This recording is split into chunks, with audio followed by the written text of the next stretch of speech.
I always believed that love, especially a mother's love, was enough to keep a family whole. When my son Adil brought Zara home for the first time, I welcomed her with open arms. She had soft eyes, a warm smile, and an innocent laugh that made me believe she would be the daughter I never had. He was glowing beside her. I remember thinking, if she makes him this happy, then she already has my heart. They married within 6 months. And after the wedding, Adil asked if they could move in for a while to save up, to plan to get on their feet. I agreed instantly. This house was big, quiet, and lonely since my husband passed. I thought maybe a little laughter would bring life back into these walls. At first, Zara was ... perfect, sweet with her words, always offering help, calling me Amy like she meant it. She'd sit with me during tea and talk about her childhood, her dreams, her favorite foods. I smiled through all of it, even when I noticed little things, her growing silence when Adil wasn't around. How her smile didn't quite reach her eyes anymore, but I brushed it off. Maybe she was just adjusting. Maybe I was reading too much into nothing. Soon, the shifts became harder to ignore. She stopped joining me for meals. Conversations were brief, often clipped. When I'd offer help with chores, she'd say, "It's fine. I'll do it later."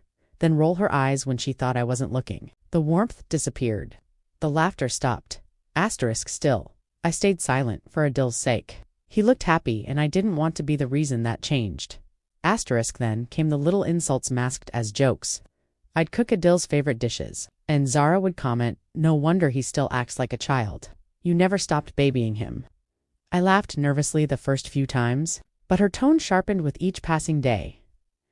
One afternoon, I overheard her speaking on the phone in the guest room. Her voice was louder than usual.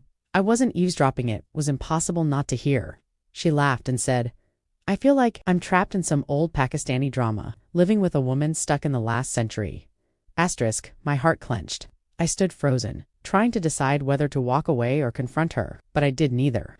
I returned to my room and sat in silence. That night, I pretended nothing happened, serving dinner like always, smiling as though I wasn't breaking inside. Adil remained blissfully unaware. Or maybe he chose not to see it. I tried harder. I made her favorite sweets for Eid, bought her a shawl I knew she had admired once at a store window. She barely looked at the gifts. "Thanks," she muttered, scrolling through her phone. No eye contact. No smile. Just indifference. My sister visited one weekend and whispered, "Is everything okay? Zara doesn't seem ... friendly." I nodded quickly and brushed it off. "She's just shy. She needs time." But I knew that wasn't the truth anymore. The loneliness returned, but this time it was sharper, colder, not the peaceful solitude of a widow, but the suffocating isolation of being unwanted in your own home.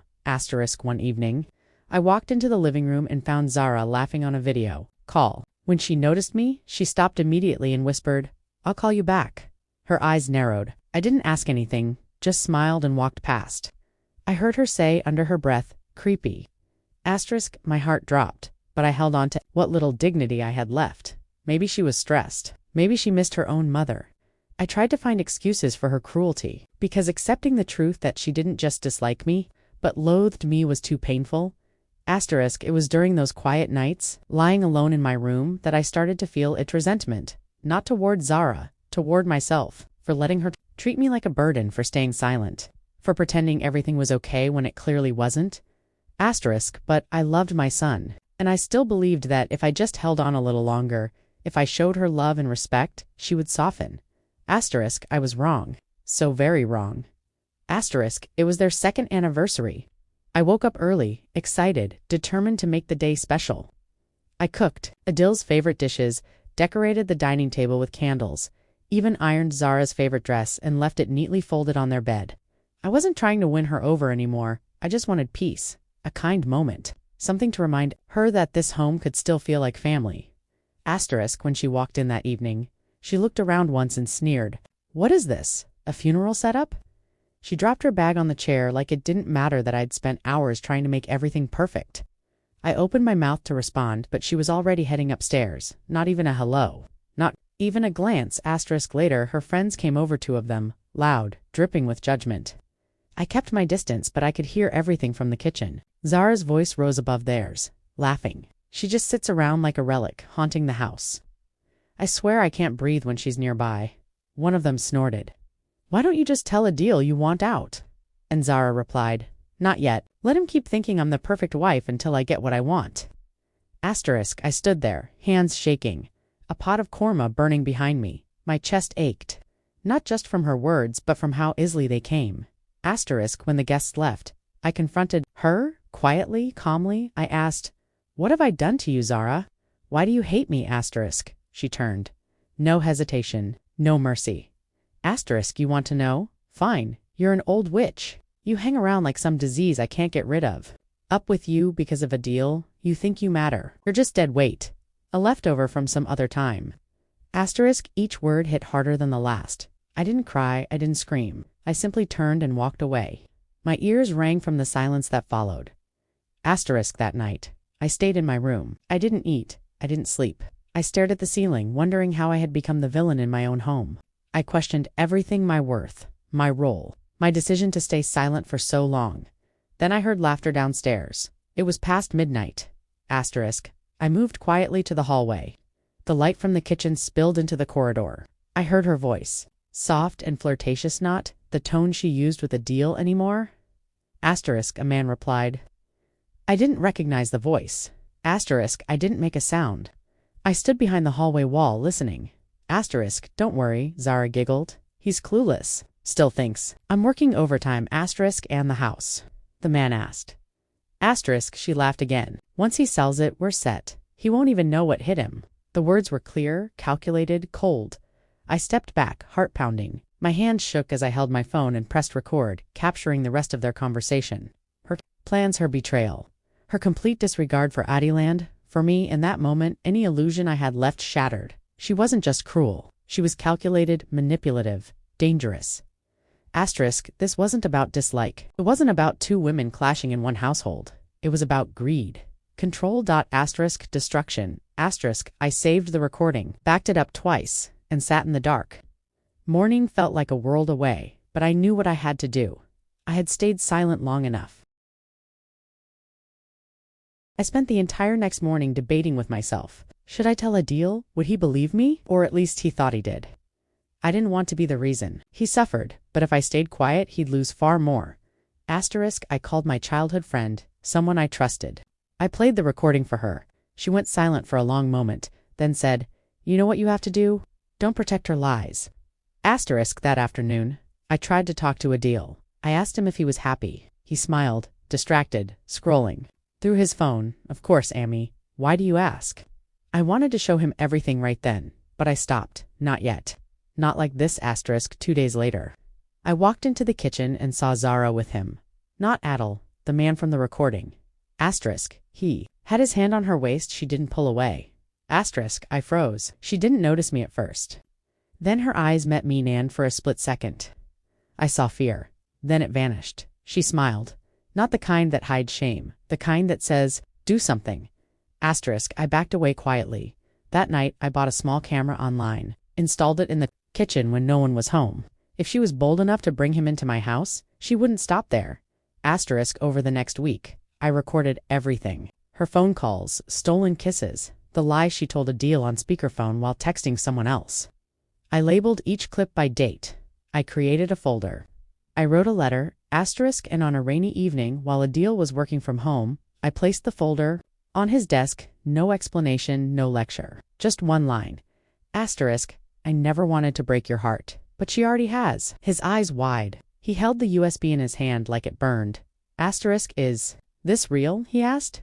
Asterisk, I nodded. All of it? Asterisk, he didn't speak again. He walked away, closed the door to his room, and didn't come out until morning. Asterisk, the next day, he was cold, distant. I thought maybe he was angry at me, but he wasn't. Asterisk, he was hurt. His silence wasn't rejection, it was heartbreak. Asterisk, I could hear him replaying the clips late into the night. Zara tried to act normal, but her mask was slipping. She kept checking his expression, trying to read his face. He said nothing then. 3 nights later, it happened. He heard a new clip in it. Zara laughed to her mystery man and said, if his mother just dies already, we could sell everything and move to Dubai. Those were her exact words. Something broke in him. Asterisk, he came into my room. No anger, no tears. Just grief. I don't know how I let this happen, he said. I didn't say I told you so. I didn't say anything. Asterisk, I just held him while he cried. Asterisk, my son, the same boy I'd raised with bedtime stories and lunchbox notes, had just realized he'd been living a lie. Asterisk, he hadn't just lost a marriage. Asterisk, he'd lost the illusion that love alone could save something that was already rotten inside. Asterisk, the next morning, Adil waited until Zara came downstairs. She was in her usual robe, acting as if the world revolved around her. He didn't yell, he didn't accuse. He simply asked, "Who's the man you've been sneaking into my house?" Asterisk, her face froze. Then she laughed. "What are you talking about?" Asterisk, he pulled out his phone, tapped play, and let the recording speak for itself. The audio of her voice, the laughter, the plans to sell the house behind his back, her words about waiting for me to die, her smile vanished. That's taken out of context, she tried. "Your mother's been poisoning you against me since day one." Asterisk, Adil didn't flinch. "You mocked my mother. You used me." Asterisk. Zara's tone shifted instantly. She cried, begged, swore it was all a misunderstanding. She tried touching his arm, but he stepped back. Asterisk, I want you out of this house by tonight. Asterisk, she snapped. The tears stopped. Her voice rose. This is my house too. You can't just throw me out. Asterisk, Adil's reply was calm, final. Actually, I can, and I will. You married me, not the deed. Asterisk, she slammed doors. She screamed. She made phone calls, probably to her lover. But it didn't matter. She was gone before midnight, dragging to suitcases and all the lies she thought would protect her. Asterisk, for the first time in years, the house was quiet. Not tense. Not heavy. Just peaceful. Asterisk, Adil and I didn't speak much the next day. He was processing. I gave him space. 2 weeks passed. Then one morning, he walked into the kitchen, brewed tea, and sat across from me like he used to when he was a teenager. Asterisk, I was blind, he said. You saw everything, and I shut you out. Asterisk, you loved her, I replied. That's not blindness. That's trust. Asterisk, he looked at me for a long time. I don't deserve to stay here after what I let her do. Asterisk, I placed my hand over his. This is your home. It always was. Asterisk, we started rebuilding. From there, slowly we painted the walls.